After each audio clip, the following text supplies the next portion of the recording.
би яг нөгөө мэрэгчлэлтнийхэн зүгээс хувь хүний хувьд ер нь энэ дэр ямар бодолтой байгаа талаар 4 зүйлийг асуухыг хүсэж байгаа юм байна. За нэгдүгээрт нь бол ер нь нийгмийн даатгалын энэ үндэсний зөвлөлийн одоо гарч байгаа үйл ажиллагаа олон нийтэд нөгөө ил тод байх тал дээр ер нь одоо ямар төвшөнд байна гэж бодож байгаа вэ? Тэгээ энийг сайжруулахын тулд та ямар одоо санаа бодолтой байгаа вэ гэдгийг асууя. Хоёрдугаарх нь олон нийтийн зөвлөл буюу энэ мэдээллийн ил тод байдлаа яг одоо сайжруулахын тулд ер нь даатгуулагчийн оролцоог хангахын тулд юу хийх вэ? Энэ дээр ер нь ямар төлөвлөгөө байна вэ?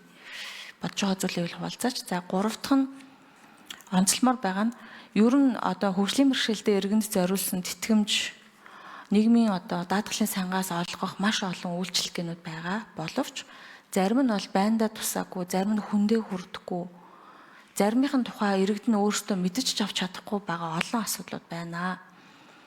За нэг ялангуяа одоо үйлдвэрлэлийн ослоос шалтгаалж одоо хөдөлмөрийн чадвар алдсан хүмүүсийн иргэн төлөлтийн асуудлууд энэ дээр ер нь бид нар одоо яах юм бэ? Өчнөө хүн өнөөдөр уул уурхай барилга дээр осол гэмтлээс болж хөгжлийн бэрхшээлтэй болчоод эргэж авж байгаа тэр одоо алдсан тэр амьдралаа буцааж олж авж байгаа зүйл юу ч байхгүй байгаа. Нэг тодорхой хэмжээний дүнг компаниас олгож чинь за эргээд тэр хүн хөл дээр босохтой холбоотой манад одоо ямар ч арга хэмжээ үйлчлэгээ байхгүй байгаа байхгүй. Тэгэхээр энэ дээр ер нь ямар бодлого цаашдаа манайх байх ёстой вэ? Энэ дээр танд санаа бодол байна уу? За хамгийн сүүлд нь бас тодруулмаар байгаа зүйл нь хөгжлийн бэрхшээлтэй хүмүүсийн асуудал гэхэр зөвхөн хөгжлийн бэрхшээлтэй хүмүүсийг л яриад байгаа. Тэр хүмүүсийн ээж аавуудын тухай бид нар бас ингээд яг нэг тийм юм хоёрын хооронд гурвын дунд шиг юм орхичод байгаа байхгүй. Тэгэхээр хөгжлийн бэрхшээлтэй хүүхдээ асарч байгаа ээж аавуудад энэ нийгмийн энэ үйлчлэгээ, нийгмийн даатгалын сангаас олгож байгаа үйлчлэгээ энэ төр ямар ахиц дэвшилтэй зүйл байх ёстой вэ? Энэ дээр ер нь ямар бодолтой байна? Ямар төлөвлөгөө байна гэсэн ийм зүйлүүд дээр мэдээлэл авъя.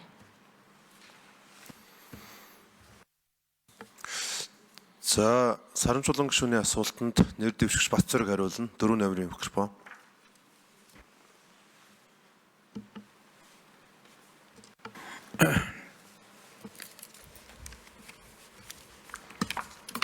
За нэгдүгээрт нь нийгмийн даатгалын ил тод байдлын асуудал. За ил тод байх тухай асуудал бол одоо нийгмийн даатгалын байгууллага маань бол нэлээд захимжаад байгаа. За энэ захимжсан юун дээр бол зарим мэдээллүүд бол их тодорхой байгаа. За жишээлхэд одоо нэрийн дансанд одоо байршуулсан хөрөнгийн талаарх мэдээллийг нэг хэсэг бол одоо бас ажилчдад өгдөг байсан. Одоо болохоор тэр мэдээлэл нь бас байхгүй өхөө байцсан ийм ажиглагдж байгаа. Тэгэхээр цаашид бол одоо энэ нийгмийн даатгалын шимтгэлийг одоо нэрийн дансанд хуримтлагдж байгаа мөнгөний талаарх мэдээлэл тэгээ бусад мэдээллийг бол одоо заашгүй ил тод нээлттэй болгох ийм хэрэгцээ шаардлага бол байгаа.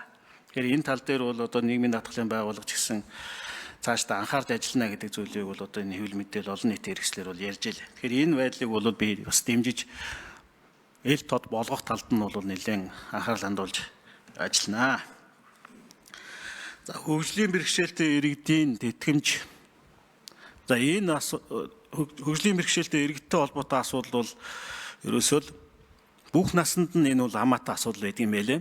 За одоо манай боловсролын салбар гэхэд л тэгш хамруулна гэдээ одоо ингээ яригадаад эхэлж байгаа. За энэтэй холбоотойгоор л гэхэд л манай боловсролын салбарын багш нарын хувьд бол одоо олон талаас нь бол энэ асуудалд хандж байгаа. Эцэг эхчүүдийн асуудлыг бол эцэг эхчүүд бол одоо бас энэ тал дээр бол бас л их анхаарал хандуулдаг. Нэг хөгжлийн бэрхшээлтэй хүүхэд байхад бол ер нь нэг айлын нэг хүн бол ер нь тэр хүүхдийн төлөө бүх анхаарлаа тавьж ингээд явдаг ийм дүр зураг бол байгаа. Тэгэхээр энэ эцэг эхийн бас нийгмийн хамгааллын асуудал бол бас хөндөгдөж ярих ёстой ийм асуудал муу юм байлээ. Зүгээр л нэг сургууль дээр цэцэрлэг дээр очиод ингээд харж байхад нэг ангид нэг хоёр хөгжлийн бэрхшээлтэй хүүхэд байгаа. Тэгээд тэр хүүхдийг багш нь яг хөтлөөл өдөржингөө нөгөө хүүхдтэй анхаарал хандуулад ингээд явж идэг ийм зүйлүүд ингээд ажиглагдж илээ. Тэгэхээр энэ бол үнэхээр нэг хөгжлийн бэрхшээлтэй тэр янз бүрийн дааван янз бүрийн өвчтөө тэр хүүхдүүдийг бол хүн бол асрахад бол яг л өөрийнхөө бүхэл өдрийн ажлаа бол тэнд зарцуулаад ингээ явдаг ийм байдал бол байд юм байлээ. Тэгэхээр энэ дээр бол цаашдаа бол нийгмийн даатгалаас тодорхой тэр хүмүүсийн алдагдаад байгаа тэр эрсдэлтэй учраад байгаа байдлыг нь бол хуваалцах ийм хэрэгцээ шаардлага бол амьдрал дээр бол байна гэж үзэж байгаа. Тэр утгаараа бол тодорхой хэмжээний нийгмийн хамгааллын халамжийн бодлогыг одоо хэрэгжүүлэх ийм хэрэгцээ шаардлага бол байна гэж үзэж байгаа. За одоо манад бол байгаа халамжийн бодлогууд маань бол их л бага хүрээнд бол байдаг. Тэгэхээр энийг бол цааш нь одоо үргэлжүүлэх хамрах хүрээг нь одоо нэмэгдүүлэх тал дээр бол бас заашгүй нийгмийн хамгаалалт шаардлагатай хүмүүстэй бол хүрэх энэ талд нь бол бодлого хэрэгжүүлэх ёстой л гэсэн юм байр суурьтай байна да. За уул уурхай байрлал тэр эрсдэл өндөртөө гэж одоо хэлдэг. Энэ эрсдэл өндөртөө байгууллагад бол ажиллаад тэгээ дээр нь бол одоо үйлдвэрлэлийн осолд одоо өртөх явдал бол байгаа. За энэ хүмүүсийн маань харин зарим нэг байдал нь бол нууж хаадаг асуудлаас болоод үйлдвэрлэлийн ослынхоо актыг гаргаж чаддгүй. Тэгээ актыгаа үндэслээд одоо нийгмийн даатгалын байгууллага тэр хүмүүнд тодорхой тэтгэмж, тодорхой асуудал хөдөлмөрийн чадвар сэргээгдэх хүртэл нь бол тэр хүнд бол халамж үзүүлдэг. Тэр халамж нь ч гэсэн одоо хүртэх тэр боломж болцоо нь хүртэл хаагдсан ийм хүмүүс бол бас нэлийн амьдрал дээр бол байд юм байл. Тэгэхээр энэ хүмүүсийн тал дээр бол бас энэ ямар нэгэн байдлаар осолд өртөжл байгаа бол тэр хүн дээр бол нийгмийн ослын акт гаргах гэдэг асуудлыг бол ер нь чухалчилж хүн болгонд нь ажилтан хүн болгонд ойлгуулж хэлэх юм хэрэгцээ шаардлага бол байна. Олон жилийн дараа ч гэсэн үр дагавар нь гардаг ийм зүйлүүд бол энэ ослоос болж болдго юм байлээ. Тэгэхээр манай үйлдвэрчин дээр ч гэсэн энэ ийм асуудал тавиад ирээд явж байгаа хүмүүс бол нэлээд байдаг. Тэгэхээр бид нар бол энэ хүмүүсийг бол хамгийн түрүүнд энэ осолд орсон бол та тэр ослынхоо актыг гаргуулад тэгээ үр дагавар янз янзын юм бол судлуулж үзүүлээд ингээд осол байсан бол тэрнийхээ дагуу бол холбогдох нийгмийн хамгаалалтаа хамрагдаад ингээд явж байгаа нь бол зүйтэй гэсэн. Тэр төрлийн байр суурин дээр бол байгаа. За манай боловсролын салбарт ч гэсэн энэ осол бол их бас гардаг.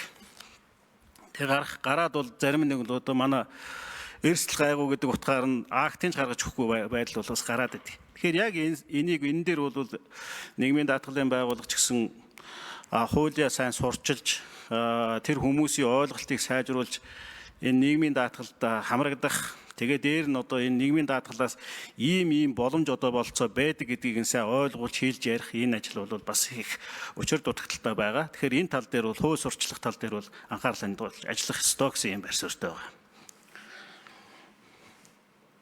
За хариулт болсноо.